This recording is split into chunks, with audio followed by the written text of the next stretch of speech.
知道的小伙伴可能知道啊，电竞玩家对外设的追求那可真的是没有尽头的。鼠标100克的重量，你玩哑铃呢，50克才叫入门。鼠标垫，什么布垫、涂层垫都不行，我就要用玻璃垫。键盘，什么低延迟、短行程都是标配了，光是磁轴键盘就不知道搞了多少把。一定是外设不对，再换。所以这回啊，我换了一台超级快的电竞显示器，360赫兹的 OLED， 这回不得上个猎杀。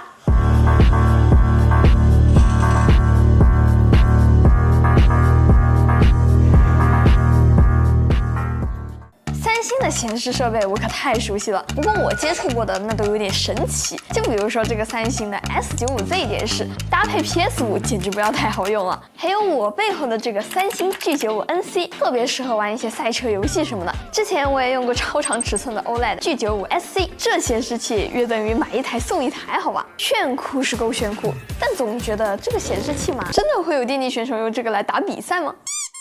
所以。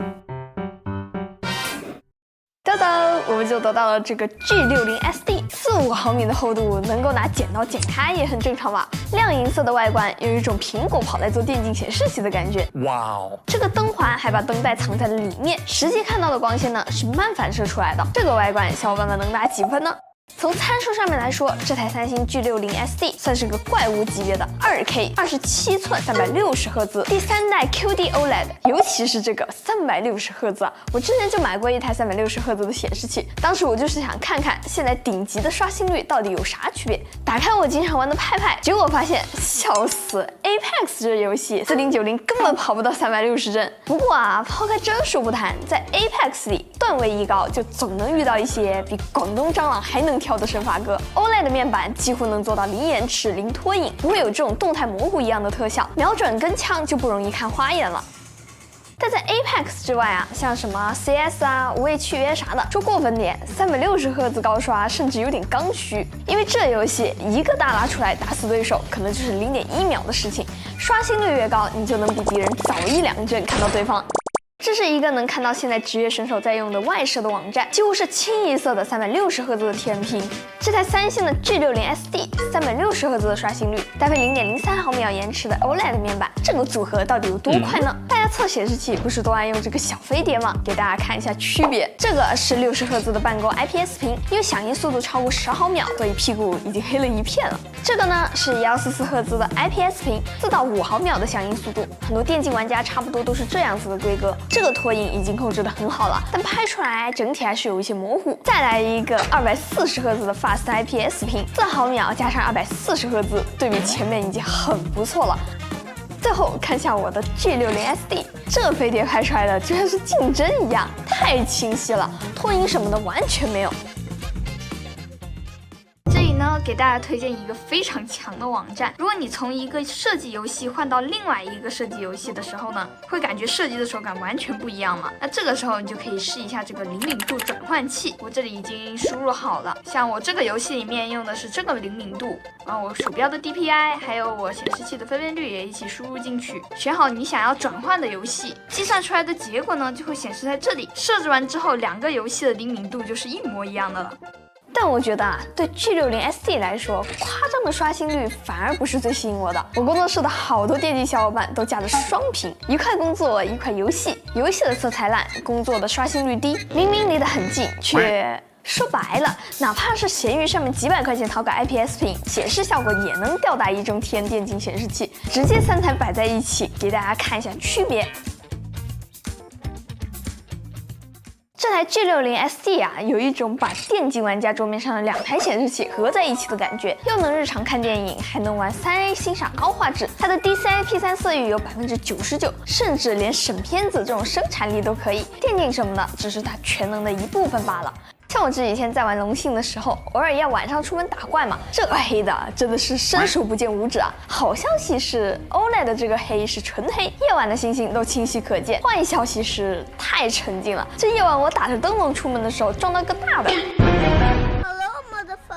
其实高刷也不一定非得竞技啊，来点极限竞速地平线，积木块明亮的颜色就很有玩玩具的那种感觉。这一说让我想起来了，最近我也提了一辆兰博基尼。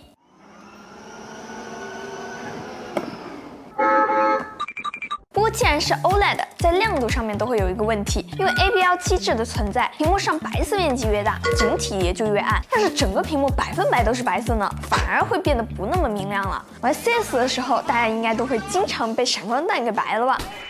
在这个时候啊，这个白色亮度反而是最暗的，就它随便闪我都不怕的。建议电竞显示器的大力推广。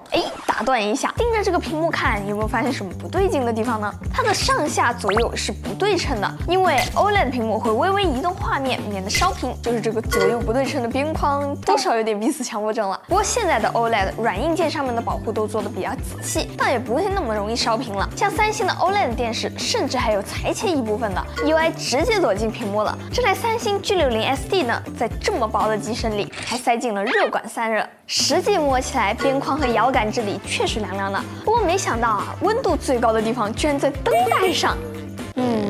RGB 就是生产力，热一点就热一点吧。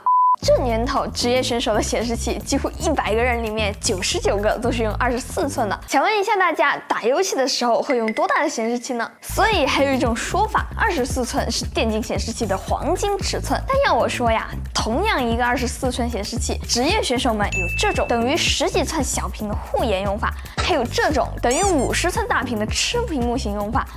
而且啊，因为天屏可视角度的原因，其实做到24寸就已经很极限了。随便找一个27寸天屏的视频，你都会看到屏幕的边边上有一层像相机一样的暗角，这个就是因为可视角度太小，屏幕又太大，边角已经跑出可视角度导致的。这台 OLED 屏幕的 G60 SD 可视角度有多大呢？给大家实拍一下看看，接近180度，就像是一张画一样。这样设备故障的时候就能侧着看队友的屏幕玩了。